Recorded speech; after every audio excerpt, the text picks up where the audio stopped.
PAN card चिंबा सिजनबी है colour photo passport अनीगा लोइनना समरा मयाई लेकायदा लेबा BLO ओरिबा इरेंगबम Haridas सिंहदा पिसिनबियु नत्रगा पाव फाउबिरो अमदी yum युमदा लाक्चबगी खुदोंचाबसु पिजरी हारिबा सिगिदमक पैसा अमत लौजरो असोमना मिंग चनसिनबा अमदी सेमदोकपगी अरोइबा मतम लाक्लिबा डिसेंबर की तांग मंगा 2020 दा ओइजगनी हेना अकोपा मरोल खंबिनिंगलबदी 961-210-4057 लोइनना 8787274742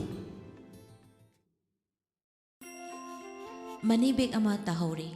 थौबाल बाजारदगिना सिंथा ममांग लेकै फाउबगी मनुंगदा मनी बैग अमा ताहौरे मनी बैग असिगी मनुंगदा यावखिबा से सांगसिंगदी Aadhaar card election card driving licence अमदी गाड़ी की चे सांग खरा यावख्रे हारिबा मनी बैग असि खनबिबा यावरबदी चरांगपाट मयाई लेकायदा लैबा अहोंग सांगबम कमलदा सिनबियु अवामन मतिक चाना कच्चगनी कॉन्टैक्ट नंबर पिजरी 6009730911 अमुक्तंग घना 6009730911 नत्रगना चिंथा ममांग लेकायदा लैबा श्री सापम खोमै सिंगद सिनबियु 8415815467 अमुक्का हना 8415815467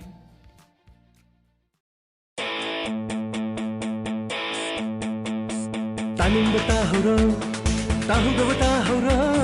खनोगब खनहुरो ngai ha teng nungai thusi SMS is a program Diamond FM radio da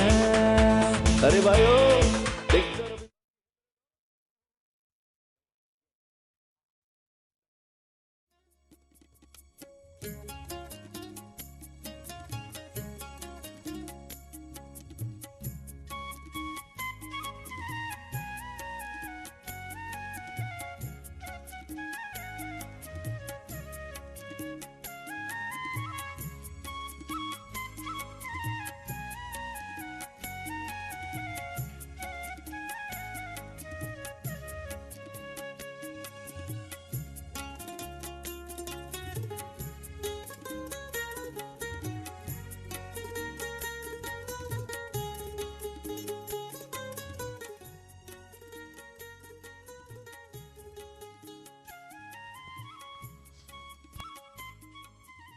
थौरम ताबिरिबा सिंबु पुंफम असिदा अमुक हना पुष्परानी लाइश्रम अमदी मोनिका नंबर मनीना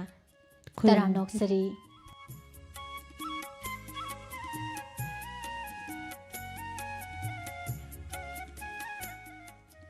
मोनिका थौरम असि अखोइना मतम अमा पिथोकजरबा मतुंगदा खलंजरखिबा इसेसिंग मथंग मनाव ओइना खुदोल तमजदुना मरकता वहंग अममम हंगजदुना पांगथोकजरिबा थौरम SMS दा अदोमना पामना खनबिरकपा इसे मदी वहंग पाखोमगी थौरमनी थौरम असिदा मयामबु तराम नोक्सरी अमुक हना लोइना ngasiगी थौरमदा सिजनजरिबा मोबाइल नंबर 8119071110 नंबर असी अमुतंग हना निसिंजगे 8119071110 हारिबा नंबर असिदा हंगजगदरिबा वांगसिंग असिगी असुंबा पाखोम पिबिरकनबा नोलुकचरी अदुदी मोनिका ngasiगी अहानबा इसै कनाना थाबिरकपनो करंबा इसै खनबिरकपगे हाइबा अमुक्तंग मियामदा खंगहनबियो ngasiगी अहानबा लाइबक फराबा लाकोचरीबा SMS असि थांगा हाइसनाम लेकाइदगी रोमेश सलामना खनबिरकबा इसैनी पारी इमोम हाइबा फिल्म सिदगी चित्रागी खोंजेलदा सकलिबा इसै हे थवाई हाना सेहौरिबा चेची खनबिरैचे यामना फजबा इशै अमा खंगनी इशै सिसु तामिनसी दुगा मखा तारकपदा ngasiगी अहानबा वहंग लोखचगे उहैगी महारानी हाइरगा करंबा उहैबु खंगनबगे वहंग असे अमुक्तंग हना निक्सिंगजरी उहैगी महारानी हाइरगा करंबा उहैबु खंगनबगे वहंग असिगी अचुंबा पाखुम अखोइगी मोबाइल नंबर 8111071110 दा अचुंबा पाखुम पिबिरकननबा नोलुकचरी इशै लोखतबियो हंगजरिबा वांग असिगा लुनना ngasiगी थांगा हिसनाम लेकाइदगी रोमेशना खनबिरकलिबा इसै पारी इमोम फिल्म सिदगी चित्रागी नाइटोंग खोंजेलदा बेस ग्रुपता लाइसमना सरेंबा टोनी हाइबमना सरांगलिबा इसैनी हे थवाई खुदोल तमजरी तामिनसी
ꯁꯛꯇꯝꯅꯣ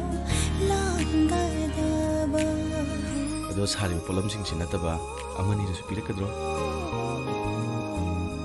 ꯄꯨꯟꯁꯤꯒꯤ ꯐꯝꯕ ꯀꯨꯝꯍꯩꯁꯤꯗ ꯀꯔꯝꯕ ꯁꯛꯇꯝꯅꯣ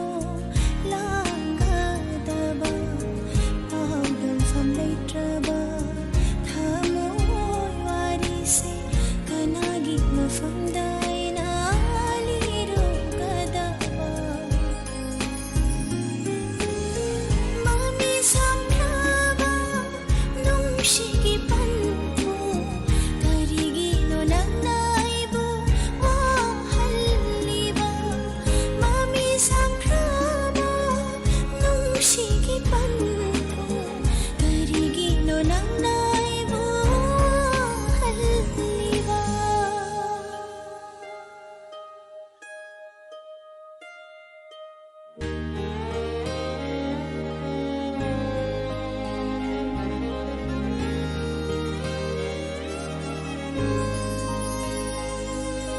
ꯅꯤꯡꯕ ꯀꯥꯏꯕꯒꯤ ꯍꯤꯗꯦꯟꯗ ꯐꯝꯗꯨꯅ ꯀꯔꯝꯕ ꯋꯥꯈꯜꯒꯤ ꯀꯔꯝꯕ ꯃꯪꯂꯥꯟꯗ ꯀꯅꯥꯅꯣ ꯅꯪꯅ ꯋꯥꯅ ꯉꯥꯏꯔꯤꯕ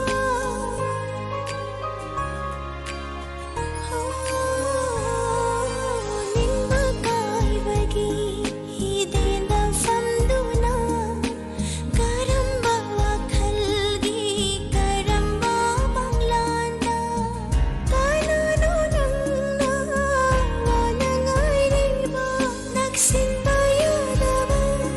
ꯊꯃꯣꯏꯒꯤ ꯁꯝꯕꯜꯅ ꯈꯥꯗꯨꯅ ꯊꯝꯕꯤꯈ꯭ꯔꯦ ꯇꯣꯔꯕꯥꯟ ꯋꯥꯡꯃꯗ ꯆꯪꯁꯤꯟꯕꯁꯨ ꯉꯝꯗ ꯍꯟꯗꯣꯛꯄꯁꯨ ꯌꯥꯗ ꯆꯪꯁꯤꯟꯕꯁꯨ ꯉꯝꯗ ꯍꯟꯗꯣꯛꯄꯁꯨ ꯌꯥꯗ ꯀꯔꯤꯅꯣ ꯑꯩꯅ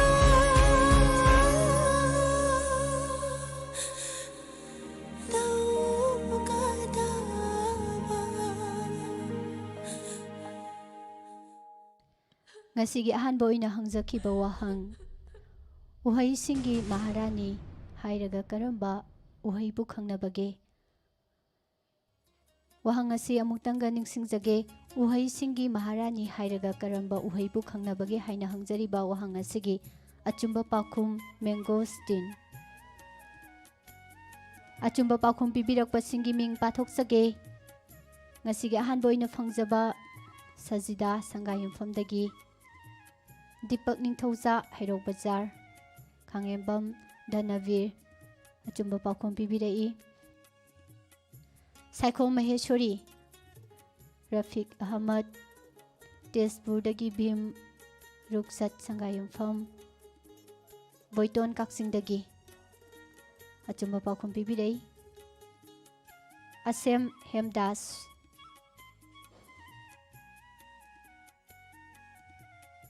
Amusna Tamaidongdagi Angelina Waikhom Ranjan Pangambam Umakanta Thoksom Khangabok Mayai Leikai Sylvia Thangjam Thoithoiba Khangabok Miyoi Singasina Ngasigi Ahanbada Thamjariba Wahang Asigi Achumba Pakhum Pibirakraba Miyoi Singni Thagatjari Monica Mathangi Shailokhatpiu Ngasigi anisubada khanbiraklibu isai asi Eze Maisnamgi Naitong Khonjelda Leplanu haina sayhori bisaini isai asibu khanbirakpa Hairok Bazar maningdagi Sujena Dabening basu hapirai Negita Rosita Gitarani Susma haiba music asiga taminajige hainasu haibiraisi soidana maki khudol tamjage adomna khanbirakliba isai loinana isai asi lokhatchatingai ngasigi ani subo wahang miyamda thamjari India government na phongkiba Englishing ani kungi oina state singi lairik haibagi sang wangbagi lista karamba state na sang khwaidagi wangna leibage wahang ase amuktang hana ningsingjage India government na phongkiba Englishing ani kungi oina state singi lairik haibagi sang wangbagi lista karamba state na chang wangna leiduna makokta leibage wahang asigi ꯑꯆꯨꯝꯕ ꯄꯥꯎꯈꯨꯝ 8119071110 number ꯑꯁꯤꯗ ꯄꯥꯎꯈꯨꯝ ꯕꯤꯔꯛꯅꯅꯕ ꯅꯣꯂꯨꯛꯆꯔꯤ ꯏꯁꯩ ꯈꯨꯗꯣꯜ ꯇꯝꯕꯤꯌꯨ ꯍꯩꯔꯣꯛ ꯕꯖꯥꯔꯗꯒꯤ ꯁꯨꯖꯦꯅꯥꯅ ꯈꯟꯕꯤꯔꯛꯄ ꯏꯁꯩ ꯑꯦꯖꯦ ꯃꯩꯁꯅꯥꯝꯒꯤ ꯅꯥꯇꯣꯟ ꯈꯣꯟꯖꯦꯜꯗ ꯂꯦꯞꯂꯂꯨ ꯍꯥꯏꯅ ꯁꯩꯍꯧꯔꯤꯕ ꯏꯁꯩ ꯑꯁꯤꯒꯤ ꯁꯩꯔꯦꯡꯂꯤꯕ ꯁꯥꯆꯤꯟ ꯑꯦꯂꯥꯡꯕꯝ ꯑꯃꯗꯤ ꯁꯩꯔꯥꯡꯕ RK ꯃꯩꯁꯅꯥꯝ ꯈꯨꯗꯣꯜ ꯇꯝꯖꯔꯤ ꯇꯥꯃꯤꯟꯅꯁꯤ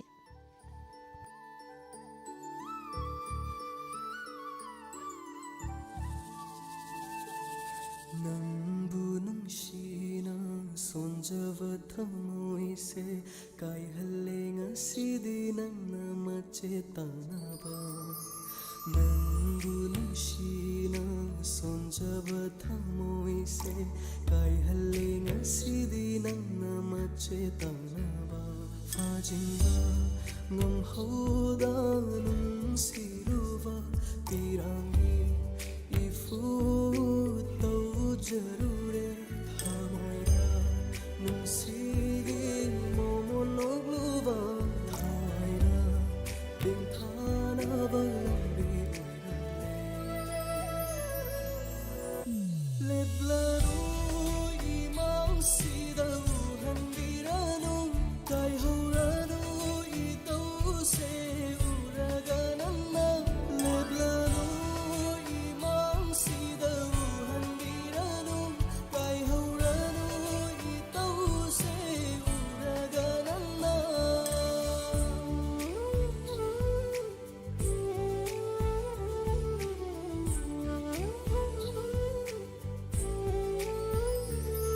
jaramba nungsigi khaugang labai thamoida iramle nannadi kainaba thamoi magi dinaba uduna chatlage na famdagi mai chakna yomla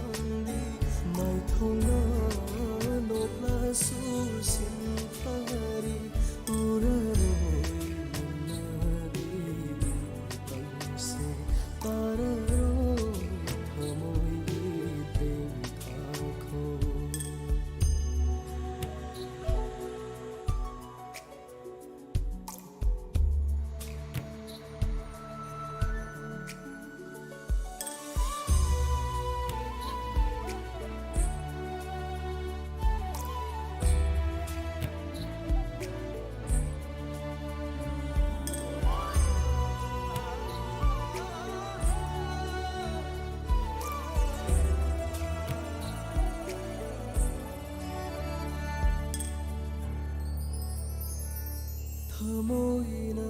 kaibabu makhol thokpara nungsiba miraibabu dakfam leibara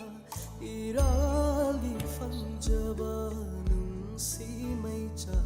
maichak sina funsi se tango yolhele kaurage khaluba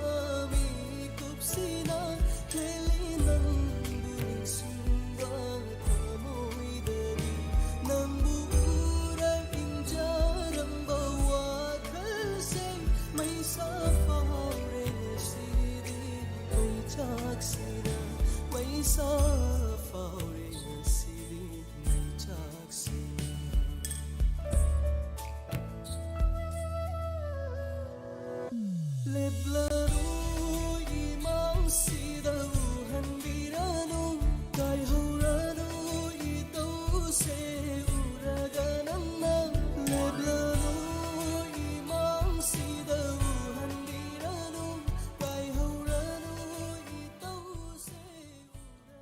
Ngasigi anisubo ina hangjakiba wahang India government na phongkiba Englishing ani kungi oina state singi lairik haibagi changwang bagi lista karamba state na changwang na leibagi haina hangjakiba wahang asigi achumba paukhum Kerala haiba state asina 96.2 leiduna state amadi union territory singi marakta chang khwaidagi wangna lairik laishu haibagi list ꯃꯀꯣꯛꯇ ꯂꯩꯈꯤ꯫ ꯋꯥꯍꯪ ꯑꯁꯤꯒꯤ ꯑꯆꯨꯝꯕ ꯄꯥꯎꯈꯨꯝ ꯄꯤꯕꯤꯔꯛꯈꯤꯕꯁꯤꯡꯒꯤ ꯃꯤꯡ ꯄꯥꯊꯣꯛꯆꯒꯦ꯫ ꯀꯦꯔꯂꯥ ꯍꯥꯏꯕꯤꯔꯛꯄ ꯑꯆꯧꯕ ꯋꯥꯏꯈꯣꯝ: ꯑꯦꯟꯖꯦꯂꯤꯅꯥ ꯋꯥꯏꯈꯣꯝ, ꯁꯖꯤꯗꯥ ꯁꯪꯒꯥꯌꯨꯝꯐꯝꯗꯒꯤ, ꯏꯟꯗꯨꯕꯂꯥ ꯋꯥꯡꯕꯜꯗꯒꯤ, ꯀꯦꯔꯂꯥ ꯍꯥꯏꯕꯤꯔꯛꯄ ꯅꯣꯡꯊꯣꯝꯕꯝ ꯆꯤꯡꯂꯦꯝꯕ ꯂꯨꯋꯥꯡ, ꯃꯦꯝꯊꯣꯏ ꯀꯦꯔꯂꯥ ꯍꯥꯏꯕꯤꯔꯛꯏ꯫ ꯗꯤꯄꯛ ꯅꯤꯡꯊꯧꯖꯥ ꯍꯩꯔꯧ ꯕꯖꯥꯔꯗꯒꯤ, ꯁ꯭ꯇꯦꯐꯦꯟ ꯋꯥꯏꯈꯣꯝ, ꯁꯥꯃꯨꯔꯧꯗꯒꯤ ꯔꯣꯁꯤꯕꯤꯅꯥ, ꯔꯟꯖꯟ ꯄꯥꯡꯉꯝꯕꯝ ꯍꯧꯈꯥꯗꯒꯤ꯫ ꯃꯤꯑꯣꯏꯁꯤꯡ ꯑꯁꯤꯅ ꯉꯁꯤꯒꯤ ꯑꯅꯤꯁꯨꯕꯗ ꯍꯪꯖꯈꯤꯕ ꯋꯥꯍꯪ ꯑꯁꯤꯒꯤ ꯆꯨꯝꯅ ꯄꯥꯎꯈꯨꯝ ꯄꯤꯕꯤꯔꯛꯈ꯭ꯔꯕ ꯃꯤꯑꯣꯏꯁꯤꯡꯅꯤ꯫ ꯃꯣꯅꯤꯀꯥ, ꯊꯥꯒꯠꯆꯔꯤ꯫ ꯃꯊꯪꯒꯤ ꯏꯁꯩ ꯂꯧꯈꯠꯄꯤꯌꯨ꯫ ꯏꯁꯩ ꯑꯅꯤꯈꯛ ꯑꯩꯈꯣꯏꯅ ꯈꯨꯗꯣꯜ ꯇꯝꯗꯨꯅ ꯇꯥꯍꯟꯖꯈꯤꯕ ꯏꯁꯩꯁꯤꯡ ꯑꯁꯦ ꯏꯆꯦ ꯑꯩꯈꯣꯏꯒꯤ ꯀꯞꯄꯒꯤ ꯏꯁꯩ ꯍꯥꯏꯖꯕ ꯇꯥꯔꯦꯅꯦꯀꯣ, ꯊꯋꯥꯏ ꯅꯨꯡꯉꯥꯏꯇꯕꯒꯤ ꯏꯁꯩ ꯉꯥꯛꯇꯅꯦ꯫ ꯑꯗꯨꯕꯨ ꯍꯟꯇꯛ ꯈꯟꯕꯤꯔꯛꯏꯕ ꯏꯁꯩꯁꯤꯗꯤ ꯃꯇꯝ ꯑꯃꯗ ꯃꯤꯌꯥꯝꯅ ꯑꯗꯨꯃꯛ ꯄꯥꯝꯅꯈꯤꯕ ꯑꯩꯗꯤ ꯊꯃꯣꯏ ꯄꯤꯈ꯭ꯔꯦ ꯐꯤꯂꯝꯁꯤꯗꯒꯤ ꯍꯣꯏ, ꯑꯔꯕꯤꯟ ꯑꯃꯗꯤ ꯄꯨꯁꯄꯥꯔꯥꯅꯤ ꯑꯅꯤꯒꯤ ꯈꯣꯟꯖꯦꯜꯗ ꯐꯤꯖꯣꯜ ꯍꯣꯡꯂꯦ ꯍꯥꯏꯅ ꯁꯩꯍꯧꯔꯤꯕ ꯏꯁꯩ ꯌꯥꯝ ꯑꯁꯤ ꯐꯖꯕ ꯏꯁꯩꯅꯤ꯫ ꯈꯟꯕꯤꯔꯛꯂꯤꯕ ꯃꯤꯑꯣꯏ ꯃꯤꯡ ꯂꯥꯎꯊꯣꯛꯄꯤꯌꯨ꯫ ꯂꯤꯂꯣꯡ ꯁꯥꯟꯇꯤꯄꯨꯔꯗꯒꯤ ꯍꯦꯟꯊꯣꯏ ꯑꯔꯥꯝꯕꯝꯅ ꯏꯁꯩ ꯑꯁꯤ ꯈꯟꯕꯤꯔꯛꯏ꯫ ꯑꯗꯨꯒ ꯗꯥꯏꯃꯟ ꯇꯥꯔꯤꯕ ꯑꯃꯗꯤ ꯌꯨꯇ꯭ꯌꯨꯕꯇ ꯂꯩꯕꯤꯔꯤꯕ ꯃꯌꯥꯝ ꯄꯨꯝꯅꯃꯛꯀꯁꯨ ꯇꯥꯃꯤꯟꯅꯖꯒꯦ ꯍꯥꯏꯅ ꯍꯥꯏꯕꯤꯔꯛꯄ ꯊꯥꯒꯠꯆꯔꯤ꯫ ꯏꯁꯩ ꯑꯁꯤꯕꯨ ꯈꯟꯕꯤꯔꯛꯄ ꯑꯗꯨꯗꯤ ꯃꯊꯪꯒꯤ ꯋꯥꯍꯪ ꯂꯧꯈꯠꯄꯤꯌꯨ꯫ ꯉꯁꯤꯒꯤ ꯑꯍꯨꯝꯁꯨꯕ ꯋꯥꯍꯪ ꯃꯤꯌꯥꯝꯗ ꯊꯝꯖꯔꯤ꯫ ꯗ ꯒꯥꯔꯖꯤꯌꯟꯁ ꯅꯦꯛꯁ ꯖꯦꯅꯦꯔꯦꯁꯟ ꯂꯤꯁꯇ ꯌꯥꯎꯕ ꯏꯟꯗꯤꯌꯥꯒꯤ ꯑꯍꯥꯟꯕ ꯐꯨꯠꯕꯣꯂꯔ ꯑꯗꯨ ꯀꯅꯥꯅꯣ? ꯋꯥꯍꯪ ꯑꯁꯤ ꯑꯃꯨꯛꯇꯪꯒ ꯍꯟꯅ ꯅꯤꯡꯁꯤꯡꯖꯒꯦ꯫ ꯗ ꯒꯥꯔꯖꯤꯌꯟꯁ ꯅꯦꯛꯁ ꯖꯦꯅꯦꯔꯦꯁꯟ ꯂꯤꯁꯇ ꯌꯥꯎꯕ ꯏꯟꯗꯤꯌꯥꯒꯤ ꯑꯍꯥꯟꯕ ꯐꯨꯠꯕꯣꯂꯔ ꯑꯗꯨ ꯀꯅꯥꯅꯣ? ꯑꯗꯨꯗꯤ ꯃꯣꯅꯤꯀꯥ, ꯏꯁꯩ ꯈꯨꯗꯣꯜ ꯇꯝꯕꯤꯌꯨ꯫ ꯍꯪꯖꯈꯤꯕ ꯋꯥꯍꯪ ꯑꯁꯤꯒ ꯂꯣꯏꯅꯅ ꯑꯩꯗꯤ ꯊꯃꯣꯏ ꯄꯤꯈ꯭ꯔꯦ ꯐꯤꯂꯝꯁꯤꯗꯒꯤ ꯍꯦꯟꯊꯣꯏꯅ ꯈꯟꯕꯤꯔꯛꯂꯤꯕ ꯏꯁꯩ ꯑꯔꯕꯤꯟ ꯁꯣꯏꯕꯝ ꯑꯃꯗꯤ ꯄꯨꯁꯄꯥꯔꯥꯅꯤ ꯑꯅꯤꯒꯤ ꯈꯣꯟꯖꯦꯜꯗ ꯍꯣꯃꯦꯟ ꯗꯤꯋꯥꯏꯅ ꯁꯩꯔꯦꯡꯕ, ꯇꯣꯅꯤ ꯑꯍꯩꯕꯝꯅ ꯁꯩꯔꯥꯡꯂꯤꯕ ꯏꯁꯩꯅꯤ ꯐꯤꯖꯣꯜ ꯍꯣꯡꯂꯦ꯫ ꯈꯨꯗꯣꯜ ꯇꯝꯖꯔꯤ, ꯇꯥꯃꯤꯟꯅꯁꯤ꯫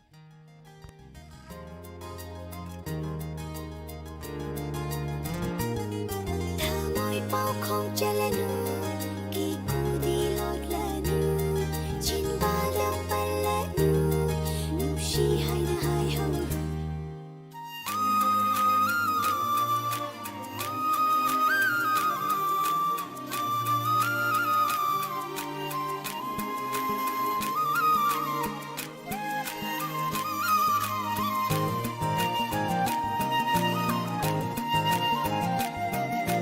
फिजोल होंगली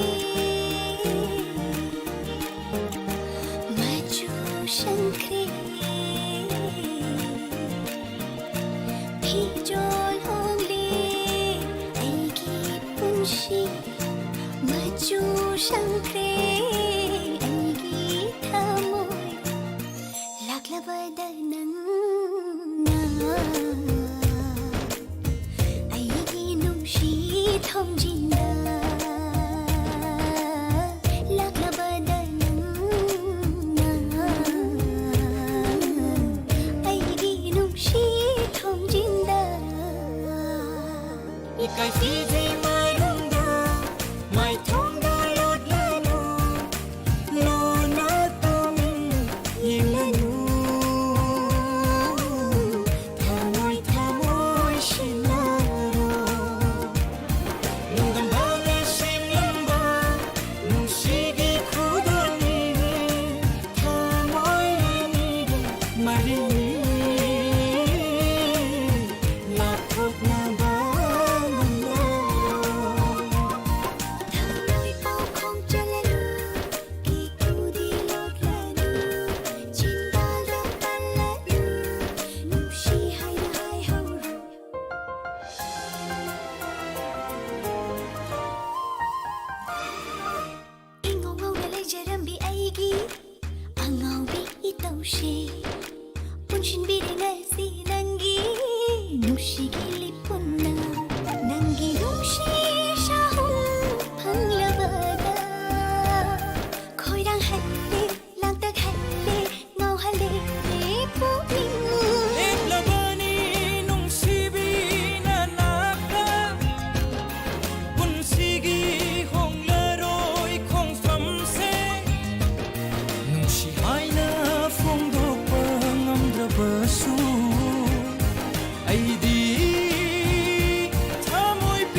ꯍꯪꯖꯈꯤꯕ ꯋꯥꯍꯪ ꯗ ꯒꯥꯔꯖꯤꯌꯟꯁ ꯅꯦꯛꯁ ꯖꯦꯅꯦꯔꯦꯁꯟ ꯂꯤꯁꯇ ꯌꯥꯎꯕ ꯏꯟꯗꯤꯌꯥꯒꯤ ꯑꯍꯥꯟꯕ ꯐꯨꯠꯕꯣꯂꯔ ꯑꯗꯨ ꯀꯅꯥꯅꯣ ꯍꯥꯏꯅ ꯍꯪꯖꯈꯤꯕꯅꯤ꯫ ꯋꯥꯍꯪ ꯑꯁꯤꯒꯤ ꯑꯆꯨꯝꯕ ꯄꯥꯎꯈꯨꯝ ꯕꯤꯀꯥꯁ ꯌꯨꯝꯅꯥꯝ꯫ ꯀꯅꯥ ꯀꯅꯥꯅ ꯑꯆꯨꯝꯕ ꯄꯥꯎꯈꯨꯝ ꯄꯤꯕꯤꯔꯛꯏ ꯍꯥꯏꯕꯗꯨ ꯑꯃꯨꯛ ꯃꯌꯥꯝ ꯄꯨꯟꯅ ꯌꯦꯡꯃꯤꯟꯅꯁꯤ꯫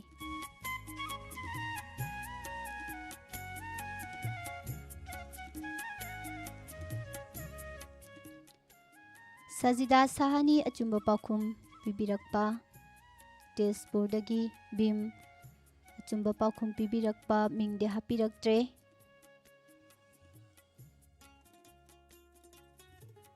ꯔꯟꯖꯟ ꯄꯥꯉꯝꯕꯝ ꯍꯧꯈꯥꯗꯒꯤ, ꯑꯦꯟꯖꯦꯂꯤꯅꯥ ꯋꯥꯏꯈꯣꯝ, ꯑꯃꯨꯁꯅꯥ ꯂꯥꯡꯃꯩꯗꯣꯡ ꯑꯆꯨꯝꯕ ꯄꯥꯎꯈꯨꯝ ꯄꯤꯕꯤꯔꯛꯏ꯫ ꯒꯤꯇꯥꯟꯖꯂꯤ ꯈꯥꯡꯉꯕꯣꯛ ꯆꯦꯔꯥꯄꯨꯔꯗꯒꯤ, ꯑꯆꯧꯕ ꯋꯥꯏꯈꯣꯝ ꯂꯩꯁꯦꯝꯕ ꯈꯥꯡꯉꯕꯣꯛꯇꯒꯤ ꯑꯆꯨꯝꯕ ꯄꯥꯎꯈꯨꯝ ꯄꯤꯕꯤꯔꯛꯏ꯫ ꯑꯁꯦꯝ ꯍꯦꯝꯗꯥꯁ ꯑꯆꯨꯝꯕ ꯄꯥꯎꯈꯨꯝ ꯄꯤꯕꯤꯔꯛꯄ꯫ ꯑꯩꯈꯣꯏꯒꯤ ꯃꯃꯥꯡꯗ ꯍꯪꯖꯈꯤꯕ ꯋꯥꯍꯪꯁꯤꯡꯒꯤ ꯄꯥꯎꯈꯨꯝ ꯍꯧꯖꯤꯛꯇ ꯃꯣꯅꯤꯀꯥ ꯍꯧꯖꯤꯛꯇ ꯐꯪꯕꯁꯨ ꯃꯌꯥꯝ ꯌꯥꯎꯕꯤꯔꯤ, ꯑꯗꯨꯒ ꯃꯌꯥꯝꯅꯗꯤ ꯄꯥꯊꯣꯛꯄꯤꯔꯛꯇꯦ ꯍꯥꯏꯕꯒꯤ ꯅꯨꯡꯉꯥꯏꯇꯕ ꯑꯃꯗꯤ ꯁꯣꯏꯗꯅꯃꯛꯀꯤ ꯂꯩꯕꯤꯔꯝꯒꯅꯤ ꯈꯟꯖꯩ꯫ ꯑꯗꯨꯕꯨ ꯑꯍꯥꯟꯕꯗ ꯍꯪꯖꯈꯤꯕ, ꯑꯅꯤꯁꯨꯕꯗ ꯍꯪꯖꯈꯤꯕ ꯋꯥꯍꯪꯁꯤꯡꯒꯤ ꯄꯥꯎꯈꯨꯝ ꯍꯧꯖꯤꯛꯇ ꯑꯩꯈꯣꯏꯗ ꯐꯪꯖꯔꯤ꯫ ꯅꯦꯠꯋꯥꯔꯛꯀꯤ ꯄ꯭ꯔꯣꯕ꯭ꯂꯦꯝ ꯂꯩꯕꯅꯅꯤ, ꯃꯌꯥꯝꯅ ꯃꯁꯤꯒꯤꯗꯃꯛ ꯅꯨꯡꯉꯥꯏꯇꯕ ꯇꯧꯕꯤꯔꯣꯏ꯫ ꯉꯁꯤꯒꯤ ꯃꯈꯥ ꯇꯥꯔꯛꯄ ꯏꯁꯩ ꯂꯧꯈꯠꯄꯤꯌꯨ꯫ ꯄꯥꯊꯣꯛꯆꯈ꯭ꯔꯤꯕ ꯃꯤꯡꯁꯤꯡ ꯑꯁꯤꯅ ꯉꯁꯤꯒꯤ ꯊꯝꯖꯈꯤꯕ ꯋꯥꯍꯪꯁꯤꯗ ꯑꯆꯨꯝꯕ ꯄꯥꯎꯈꯨꯝ ꯄꯤꯕꯤꯔꯛꯈ꯭ꯔꯕ ꯃꯤꯑꯣꯏꯁꯤꯡꯅꯤ꯫ ꯏꯁꯩ ꯂꯧꯈꯠꯄꯤꯌꯨ꯫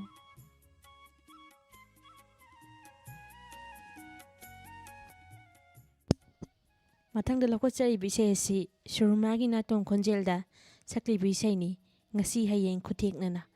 ꯏꯁꯩ ꯑꯁꯤꯕꯨ ꯈꯟꯕꯤꯔꯛꯄ ꯁꯪꯒꯥꯏꯌꯨꯝꯐꯝꯗꯒꯤ ꯑꯟꯖꯨꯅ ꯈꯟꯕꯤꯔꯛꯏ ꯏꯆꯦ꯫ ꯌꯥꯝ ꯐꯖꯕ ꯏꯁꯩ ꯑꯃꯁꯨ ꯈꯟꯕꯤꯔꯛꯄ, ꯇꯥꯃꯤꯟꯅꯁꯤ ꯃꯌꯥꯝ ꯄꯨꯟꯅ ꯏꯁꯩ ꯑꯁꯤꯁꯨ꯫ ꯑꯗꯨꯒ ꯏꯁꯩꯁꯤꯒꯤ ꯃꯔꯛꯇ ꯉꯁꯤꯒꯤ ꯃꯊꯪꯒꯤ ꯋꯥꯍꯪ ꯂꯧꯈꯠꯆꯒꯦ꯫ ꯃꯊꯪꯒꯤ ꯋꯥꯍꯪꯗ ꯁꯨꯄ꯭ꯔꯤꯝ ꯀꯣꯔꯠ ꯑꯣꯐ ꯏꯟꯗꯤꯌꯥ ꯑꯃꯗꯤ ꯂꯩꯕꯥꯛ ꯑꯁꯤꯗ ꯂꯩꯔꯤꯕ ꯍꯥꯏ ꯀꯣꯔꯠꯁꯤꯡꯗ ꯐꯝꯂꯤꯕ ꯑꯄꯨꯟꯕ ꯖꯁ 1118ꯒꯤ ꯃꯅꯨꯡꯗ ꯅꯨꯄꯤ ꯖꯁ ꯀꯌꯥ ꯌꯥꯎꯕꯒꯦ? ꯋꯥꯍꯪ ꯑꯃꯨꯛꯇꯪ ꯍꯟꯅ ꯅꯤꯡꯁꯤꯡꯖꯒꯦ꯫ ꯁꯨꯄ꯭ꯔꯤꯝ ꯀꯣꯔꯠ ꯑꯣꯐ ꯏꯟꯗꯤꯌꯥ ꯑꯃꯗꯤ ꯂꯩꯕꯥꯛ ꯑꯁꯤꯗ ꯂꯩꯔꯤꯕ ꯍꯥꯏ ꯀꯣꯔꯠꯁꯤꯡꯗ ꯐꯝꯂꯤꯕ ꯑꯄꯨꯟꯕ ꯖꯁ 1118ꯒꯤ ꯃꯅꯨꯡꯗ ꯅꯨꯄꯤ ꯖꯁ ꯃꯁꯤꯡ ꯑꯁꯤ ꯀꯌꯥ ꯌꯥꯎꯕꯒꯦ? ꯍꯪꯖꯔꯤꯕ ꯋꯥꯍꯪ ꯑꯁꯤꯒꯤ ꯑꯆꯨꯝꯕ ꯄꯥꯎꯈꯨꯝ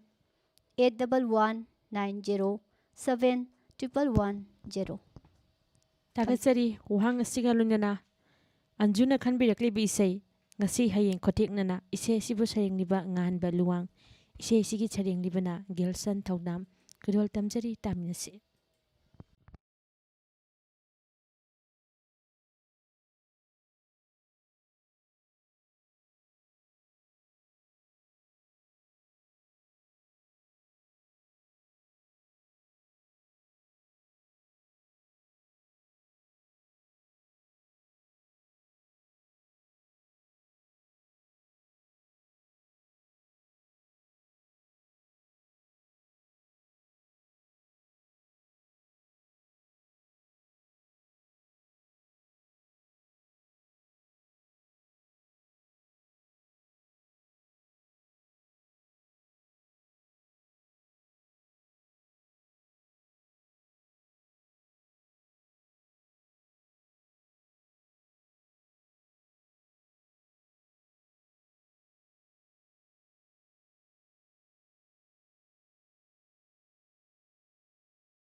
ꯅꯨꯡꯉꯥꯏꯔꯕ ꯏꯁꯩ ꯑꯃꯁꯨ ꯇꯥꯃꯤꯟꯅꯈ꯭ꯔꯕ ꯃꯇꯨꯡꯗ ꯍꯪꯖꯈꯤꯕ ꯋꯥꯍꯪ ꯁꯨꯄ꯭ꯔꯤꯝ ꯀꯣꯔꯠ ꯑꯣꯐ ꯏꯟꯗꯤꯌꯥ ꯑꯃꯗꯤ ꯂꯩꯕꯥꯛ ꯑꯁꯤꯗ ꯂꯩꯔꯤꯕ ꯍꯥꯏ ꯀꯣꯔꯠꯁꯤꯡꯗ ꯐꯝꯂꯤꯕ ꯑꯄꯨꯟꯕ ꯖꯁ 1,119ꯒꯤ ꯃꯅꯨꯡꯗ ꯅꯨꯄꯤ ꯖꯁ ꯃꯁꯤꯡ ꯀꯌꯥ ꯌꯥꯎꯕꯒꯦ ꯍꯥꯏꯅ ꯍꯪꯖꯈꯤꯕ ꯋꯥꯍꯪ ꯑꯁꯤꯒꯤ ꯑꯆꯨꯝꯕ ꯄꯥꯎꯈꯨꯝ ꯖꯁ 80 ꯅꯨꯄꯤ ꯃꯁꯤꯡ ꯌꯥꯎꯔꯤ꯫ ꯑꯆꯨꯝꯕ ꯄꯥꯎꯈꯨꯝ ꯄꯤꯕꯤꯔꯛꯂꯤꯕ ꯃꯤꯑꯣꯏꯁꯤꯡꯒꯤ ꯃꯤꯡ ꯄꯥꯊꯣꯛꯆꯒꯦ꯫ ꯑꯆꯨꯝꯕ ꯄꯥꯎꯈꯨꯝ ꯄꯤꯕꯤꯔꯛꯄ ꯁꯖꯤꯗꯥ ꯁꯪꯒꯥꯏꯌꯨꯝꯐꯝꯗꯒꯤ ꯊꯥꯒꯠꯆꯔꯤ ꯍꯥꯏꯅꯤꯡꯉꯥꯏ ꯂꯩꯇꯅ ꯍꯪꯖꯈꯤꯕ ꯋꯥꯍꯪꯁꯤꯡꯒꯤ ꯑꯆꯨꯝꯕ ꯄꯥꯎꯈꯨꯝ ꯂꯣꯏꯅꯃꯛ ꯄꯤꯕꯤꯔꯛꯄ꯫ ꯃꯊꯪꯗ ꯅꯣꯡꯃꯥꯏꯊꯦꯝ ꯁꯥꯅꯤꯌꯥ ꯂꯝꯗꯤꯡꯗꯒꯤ, ꯔꯣꯁꯟ ꯂꯥꯏꯁ꯭ꯔꯝ ꯈꯥꯉꯕꯣꯛꯇꯒꯤ, ꯑꯆꯧꯕ ꯋꯥꯏꯈꯣꯝ ꯕꯣꯏꯇꯣꯟ ꯀꯛꯆꯤꯡ ꯈꯨꯟꯌꯥꯏꯗꯒꯤ, ꯃꯦꯝꯊꯣꯏ ꯈꯥꯉꯕꯣꯛ ꯈꯨꯅꯧꯗꯒꯤ ꯑꯆꯨꯝꯕ ꯄꯥꯎꯈꯨꯝ ꯄꯤꯕꯤꯔꯛꯏ꯫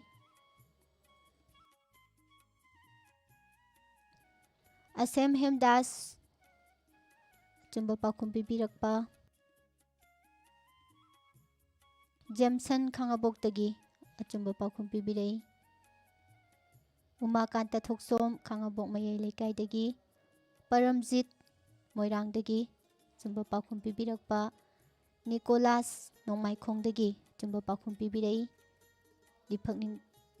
ꯗꯤꯄꯛ ꯅꯤꯡꯊꯧꯖꯥ ꯍꯩꯔꯣꯛ ꯕꯖꯥꯔꯗꯒꯤ, ꯒꯤꯇꯥꯟꯖꯂꯤ ꯈꯥꯉꯕꯣꯛ ꯆꯦꯔꯥꯄꯨꯔꯗꯒꯤ ꯑꯆꯨꯝꯕ ꯄꯥꯎꯈꯨꯝ ꯄꯤꯕꯤꯔꯛꯄ ꯃꯤꯑꯣꯏꯁꯤꯡ ꯑꯁꯤꯅ ꯉꯁꯤꯒꯤ ꯍꯪꯖꯈꯤꯕ ꯋꯥꯍꯪ ꯑꯁꯤꯒꯤ ꯄꯥꯎꯈꯨꯝ ꯆꯨꯝꯅ ꯄꯤꯕꯤꯔꯛꯈ꯭ꯔꯕ ꯃꯤꯑꯣꯏꯁꯤꯡꯅꯤ꯫ ꯃꯣꯅꯤꯀꯥ, ꯉꯁꯤꯒꯤ ꯃꯈꯥ ꯇꯥꯔꯛꯄ ꯏꯁꯩ ꯑꯃꯨꯛ ꯂꯧꯈꯠꯄꯤꯌꯨ꯫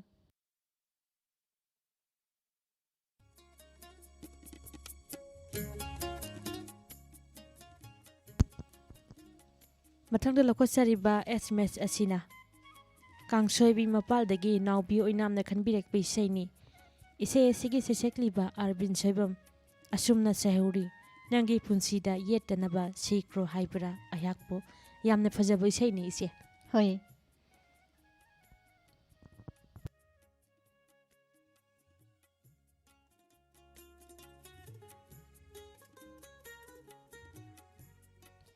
ꯌꯥꯝꯅ ꯐꯖꯕ ꯑꯔꯕꯤꯟ ꯁꯣꯏꯕꯝꯒꯤ ꯏꯁꯩ ꯑꯃꯁꯨ ꯈꯟꯕꯤꯔꯛꯄ ꯏꯁꯩꯁꯤꯁꯨ ꯇꯥꯃꯤꯟꯅꯁꯤ꯫ ꯂꯣꯏꯅꯅ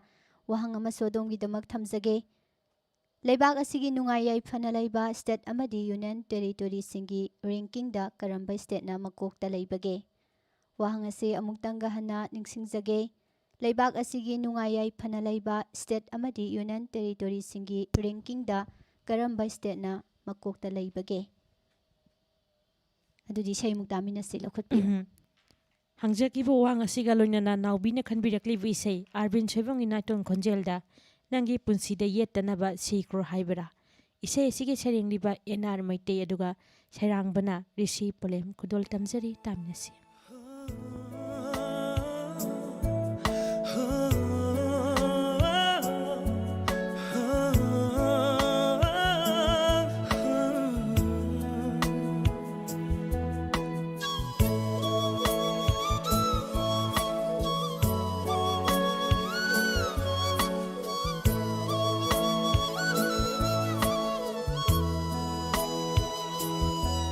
ꯅꯪꯒꯤ ꯄꯨꯟꯁꯤꯗ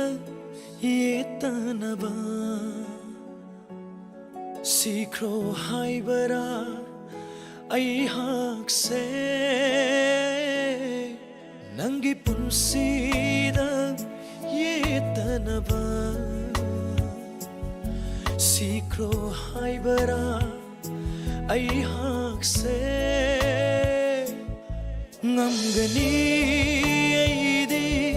ꯁꯤꯔꯕꯁꯨ ꯅꯪꯅꯕꯨ ꯄꯦꯟꯒꯅꯤ ꯍꯥꯏꯔꯗꯤ ꯅꯨꯡꯁꯤꯕꯁꯦ ꯈꯪꯂꯛꯄꯗ ꯄꯤꯔꯥꯡꯗꯤ ꯁꯤꯟꯊꯕ ꯂꯣꯏꯕ ꯅꯥꯏꯔꯔꯣꯏ꯫ ꯅꯨꯡꯁꯤꯕꯁꯦ ꯈꯪꯂꯛꯄꯗ ꯄꯤꯔꯥꯡꯗꯤ ꯁꯤꯟꯊꯕ ꯂꯣꯏꯕ ꯅꯥꯏꯔꯔꯣꯏ꯫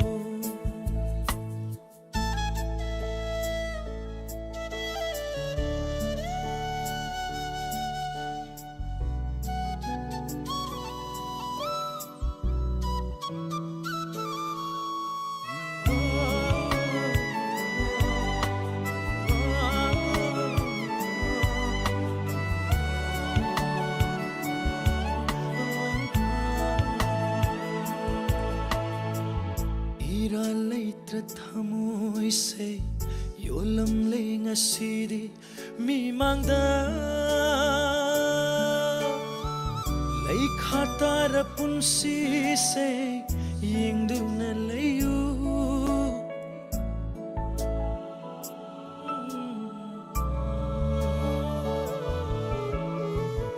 ꯏꯔꯥ ꯂꯩꯇ꯭ꯔ ꯊꯃꯣꯏꯁꯦ ꯌꯣꯜꯂꯝꯂꯦ ꯉꯁꯤꯗꯤ ꯃꯤꯃꯥꯡꯗ ꯂꯩꯈꯥ ꯇꯥꯔ ꯄꯨꯟꯁꯤꯁꯦ ꯌꯦꯡꯗꯨꯅ ꯂꯩꯌꯨ ꯅꯪꯒꯤ ꯅꯨꯡꯁꯤ ꯋꯥꯈꯜꯗ ꯉꯥꯎꯆꯅꯕ ꯎꯔꯒ ꯅꯣꯛꯄ ꯉꯝꯕ ꯊꯃꯣꯏꯗꯣ ꯄꯤꯔꯥꯡꯗꯤ ꯁꯤꯡꯊꯕ ꯂꯣꯏꯕ ꯅꯥꯏꯔꯔꯣꯏ ꯅꯣꯛꯄ ꯉꯝꯕ ꯊꯃꯣꯏꯗꯣ ꯄꯤꯔꯥꯡꯗꯤ ꯁꯤꯡꯊꯕ ꯂꯣꯏꯕ ꯅꯥꯏꯔꯔꯣꯏ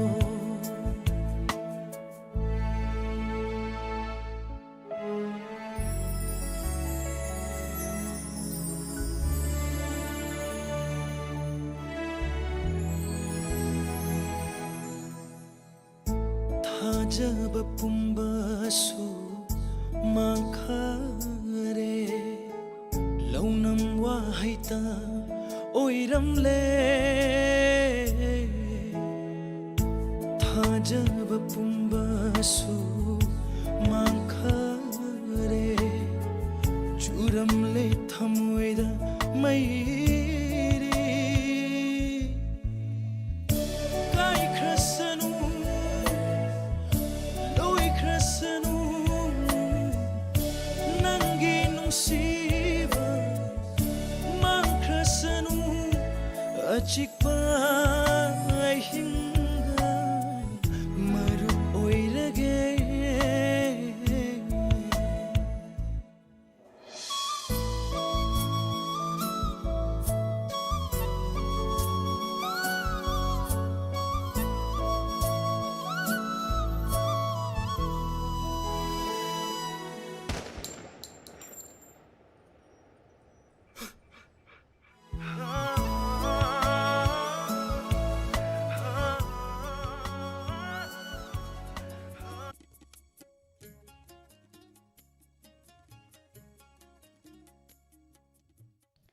ꯍꯪꯖꯈꯤꯕ ꯋꯥꯍꯪ ꯂꯩꯕꯥꯛ ꯑꯁꯤꯒꯤ ꯅꯨꯡꯉꯥꯏ ꯌꯥꯏꯐꯅ ꯂꯩꯕ ꯁ꯭ꯇꯦꯠ ꯑꯃꯗꯤ ꯌꯨꯅꯤꯌꯟ ꯇꯦꯔꯤꯇꯣꯔꯤꯁꯤꯡꯒꯤ ꯔꯦꯡꯀꯤꯡꯗ ꯀꯔꯝꯕ ꯁ꯭ꯇꯦꯠꯅ ꯃꯀꯣꯛꯇ ꯂꯩꯕꯒꯦ ꯍꯥꯏꯅ ꯍꯪꯖꯈꯤꯕꯅꯤ꯫ ꯋꯥꯍꯪ ꯑꯁꯤꯒꯤ ꯑꯆꯨꯝꯕ ꯄꯥꯎꯈꯨꯝ ꯃꯤꯖꯣꯔꯥꯝ꯫ ꯑꯆꯨꯝꯕ ꯄꯥꯎꯈꯨꯝ ꯄꯤꯕꯤꯔꯛꯈꯤꯕ ꯃꯤꯑꯣꯏꯁꯤꯡꯒꯤ ꯃꯤꯡ ꯑꯃꯨꯛ ꯄꯥꯊꯣꯛꯆꯒꯦ꯫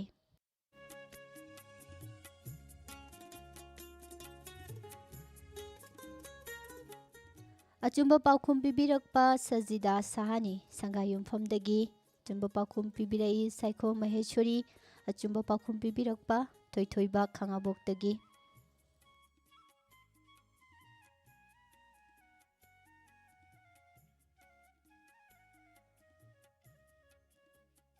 ꯑꯃꯨꯁꯅꯥ ꯕꯤꯃꯣꯜ KH ꯍꯩꯔꯣꯛ ꯕꯖꯥꯔꯗꯒꯤ꯫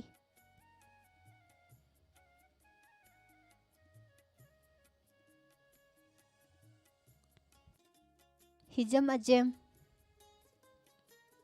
ꯄꯥꯁꯣꯏ ꯄꯥꯠꯐꯣꯔꯗꯒꯤ꯫ ꯔꯟꯖꯟ ꯄꯪꯉꯕꯝ꯫ ꯃꯤꯑꯣꯏꯁꯤꯡ ꯑꯁꯤꯅ ꯑꯆꯨꯝꯕ ꯄꯥꯎꯈꯨꯝ ꯄꯤꯕꯤꯔꯛꯈꯤꯕ ꯃꯤꯑꯣꯏꯁꯤꯡꯅꯤ ꯃꯣꯅꯤꯀꯥ꯫ ꯃꯌꯥꯝꯅ ꯑꯩꯈꯣꯏꯒꯤ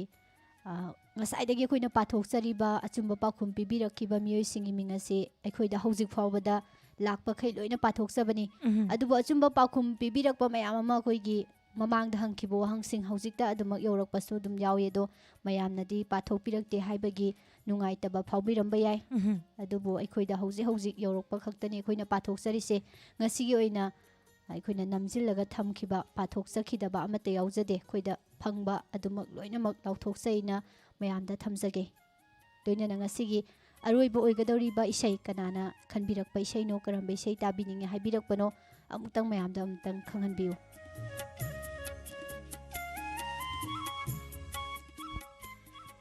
ꯉꯁꯤꯒꯤ ꯑꯔꯣꯏꯕꯗ ꯈꯟꯕꯤꯔꯛꯂꯤꯕ ꯏꯁꯩ ꯑꯁꯤ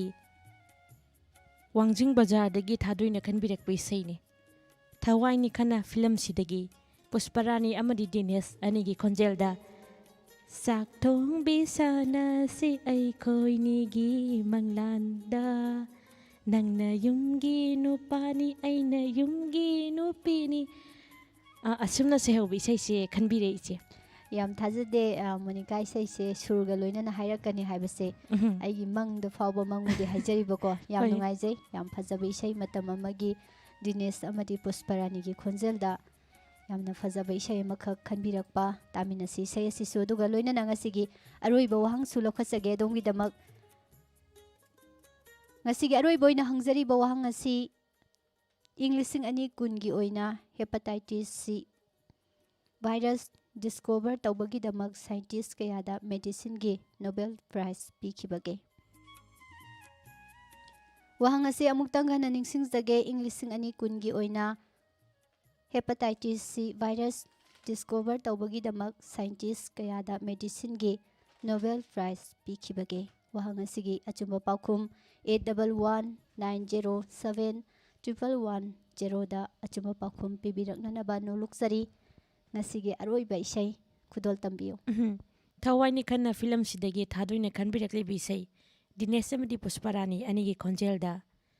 ꯁꯅꯥꯇꯣꯟ ꯅꯤꯡꯊꯧꯖꯥꯅ ꯁꯩꯔꯦꯡꯕ ꯕꯨꯙꯤ ꯑꯃꯗꯤ ꯁꯆꯤꯅ ꯁꯩꯔꯥꯡꯂꯤꯕ ꯏꯁꯩꯅꯤ ꯈꯨꯗꯣꯜ ꯇꯝꯖꯔꯤ ꯇꯥꯃꯤꯟꯅꯁꯤ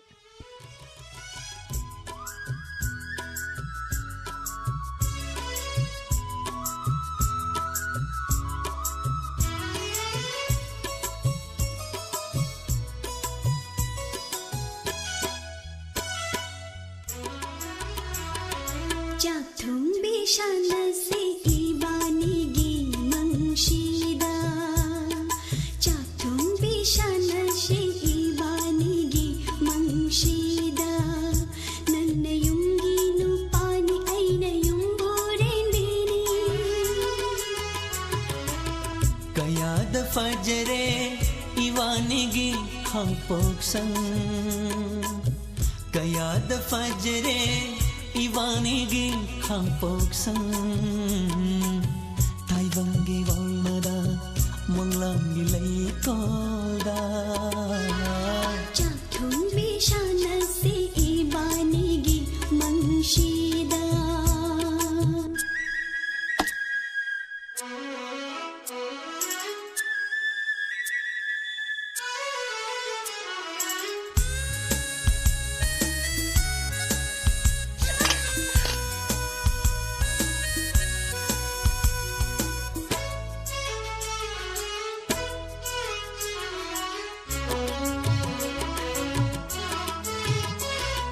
ꯊꯕꯛꯁꯨꯕ ꯆꯠꯂꯨꯒꯦ ꯑꯩ ꯆꯥꯛ ꯂꯣꯏꯔꯕꯥꯔ ꯊꯤꯔꯣ ꯆꯥꯔꯒꯦ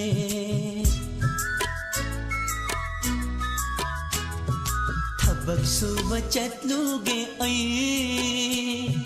ꯆꯥꯛ ꯂꯣꯏꯔꯕꯥꯔ ꯊꯤꯔꯣ ꯆꯥꯔꯒꯦ ꯆꯥꯛ ꯂꯣꯏꯖꯔꯦ ꯆꯥꯕꯤꯔꯔꯣ ꯆꯥꯛ ꯂꯣꯏꯖꯔꯦ ꯆꯥꯕꯤꯔꯔꯣ ꯍꯥꯎꯕ ꯍꯥꯎꯇꯕ ꯊꯤꯕꯤꯅꯨ ꯂꯥꯏꯔꯕꯤꯒꯤ ꯃꯊꯦꯜꯅꯤ ꯍꯩꯇꯥ ꯍꯩꯇꯥꯅ ꯊꯣꯡꯖꯕꯅꯤ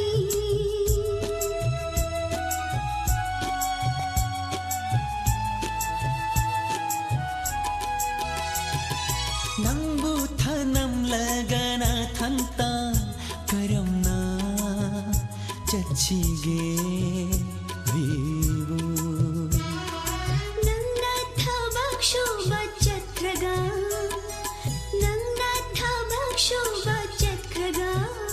ꯀꯔꯝꯅ ꯈꯪꯍꯧꯒꯅꯤ ꯏꯊꯟꯇ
ꯅꯨꯡꯁꯤꯕꯤ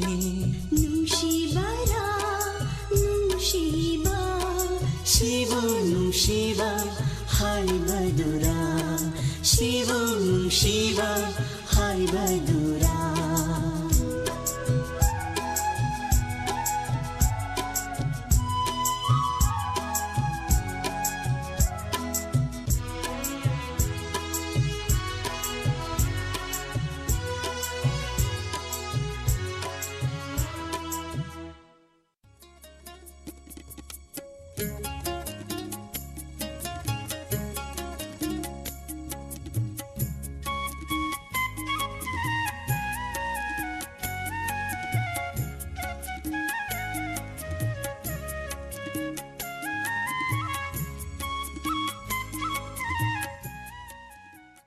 Ngasigi aroiba oina hangzakiba wahang ing 2020 gi oina hepatitis C virus discover tawbagi-damak scientist kayada medicine gi Nobel Prize pikibagi haina hangzakiba wahang asigi achumba paukhum scientist ahumda medicine gi Nobel Prize asi pikhi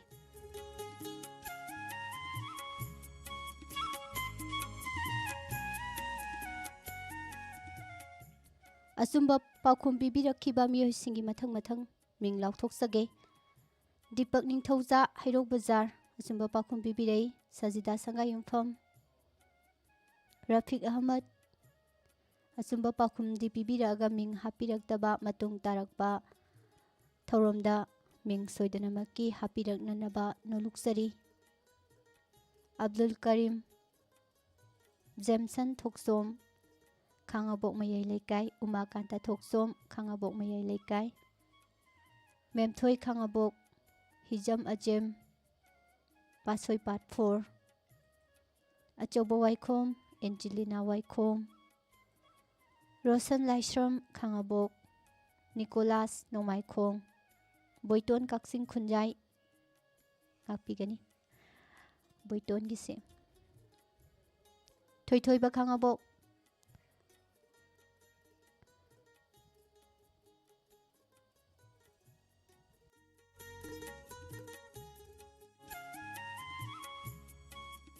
M. Daud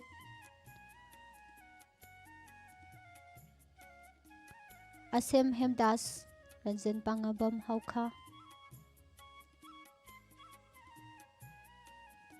Saiko Maheshwari Bimol KS Hairok Bazar Paramjit Moirang Hauzik Fawbada Miyoising asina achumba paukhum bibirakpa khoina loinamak lokhatjabani Thagachari Asigi Thauram asida saruk yabirakliba mayam pumnamak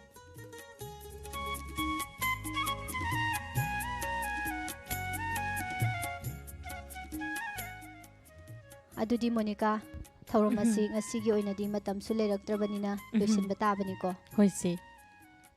Khoina ngasi hangjakriba wahangsing asi paukhum bibirakhiba ming pathok sakhidaba achumba paukhum bibirakpa miyoi kaya ama kona ikhoida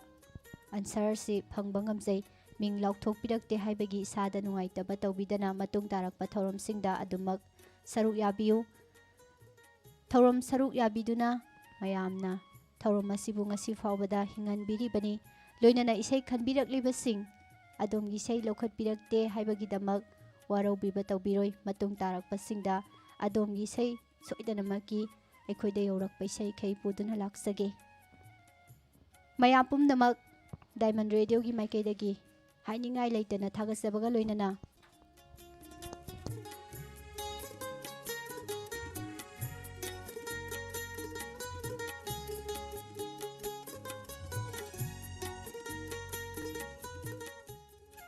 ningsingjaba amana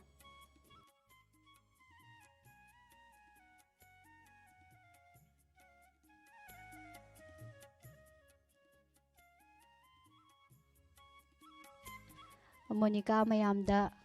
niksingjaningba wafam amana koigi ahal laman sing haiba tare ko Hoise koigi Mahabharat ki serial play ase tabiningbagi apamba mamangdagi koina Diamond Radio na thauram ase lokthok sakhiba matamdagi haibiduna mayam lakpibani ado hojikti mo haiba koigi Mahabharat ki serial ꯑꯗꯨꯒ ꯏꯄꯣꯝꯅꯆꯤꯡꯕ ꯑꯩꯈꯣꯏꯅ ꯑꯃꯨꯛ ꯇꯥꯍꯟꯖꯕꯒꯤ ꯑꯌꯥꯕ ꯃꯌꯥꯝꯗ ꯁꯣꯏꯗꯅꯃꯛꯀꯤ ꯄꯤꯔꯛꯑꯒꯅꯤ ꯁꯣꯏꯗꯅꯃꯛꯀꯤ ꯃꯌꯥꯝꯗ ꯇꯥꯍꯟꯖꯔꯒꯅꯤ ꯑꯗꯨꯒ ꯊꯧꯔꯝ ꯑꯁꯤꯗ ꯃꯌꯥꯝꯅ ꯃꯇꯦꯡ ꯄꯥꯡꯕꯤꯅꯤꯡꯕ ꯂꯩꯔꯒꯗꯤ ꯗꯥꯏꯃꯟ ꯔꯦꯗꯤꯑꯣꯗ ꯑꯗꯣꯝꯒꯤ ꯃꯇꯦꯡ ꯁꯣꯏꯗꯅꯃꯛꯀꯤ ꯄꯥꯡꯕꯤꯌꯨ ꯑꯗꯣꯝꯒꯤ ꯃꯤꯡ ꯇꯧꯕꯤꯃꯜ ꯈꯪꯕ ꯗꯥꯏꯃꯟ ꯔꯦꯗꯤꯑꯣꯒꯤ ꯃꯥꯏꯀꯩꯗꯒꯤ ꯃꯌꯥꯝ ꯄꯨꯝꯅꯃꯛꯇ ꯈꯪꯍꯟꯖꯕꯒ ꯂꯣꯏꯅꯅ ꯎꯠꯊꯣꯛꯆꯒꯅꯤ ꯍꯥꯏꯕ ꯋꯥꯐꯝ ꯑꯁꯤꯁꯨ ꯉꯁꯤꯒꯤ ꯊꯧꯔꯝ ꯑꯁꯤꯒꯤ ꯃꯅꯨꯡꯆꯟꯅ ꯃꯤꯌꯥꯝꯗ ꯅꯣꯂꯨꯛꯅ ꯅꯤꯡꯁꯤꯡꯖꯔꯤ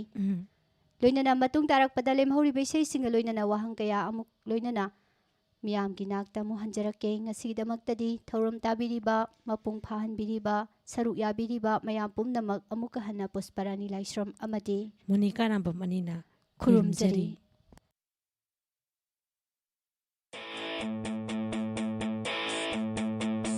तानिंग ताहौरो